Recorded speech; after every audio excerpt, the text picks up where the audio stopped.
So basically in the farm you can germinate all the plants that you're going to need to operate the farm. And in this case we've got some trays of basil that have been seeded recently. Once they sprout and they get to the age of about 2 weeks, they get transferred over into the main farm. And in this case we've got some basil on this particular one. We've also got some leafy lettuce here.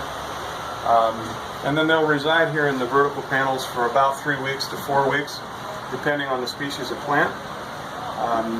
So as you can see, everything's illuminated with LED lighting. We had these lights engineered for leafy green products, and it works really well. And then we're constantly in the experimentation mode here in our farm, in our demo farm.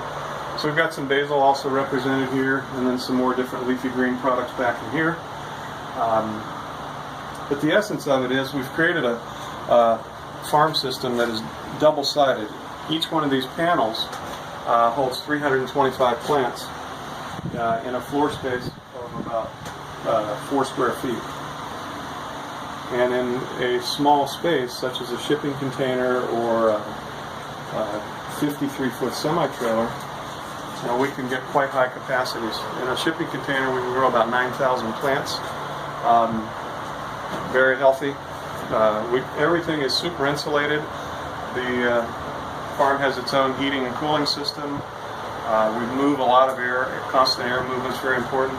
But we control all the different environmental systems in here. We keep the air temperature where we want it. We keep the CO2 levels where we want them to keep everything happy. The water is supplied overhead. It's all sprayed. There's multiple nozzles inside of each panel. So it's sprayed under pressure. The roots of the plants get saturated, and then the water drains away, and it goes back to a sump area where it is recirculated. And it gets recirculated.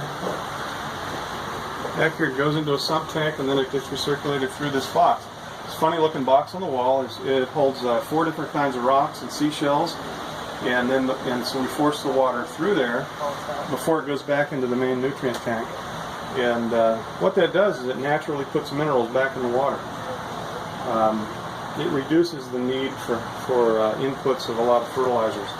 We do put a little organic water-soluble fertilizer in our system, but we also use a water chiller. We keep the water temperature at about 62 degrees, and that just keeps the plants very healthy and happy.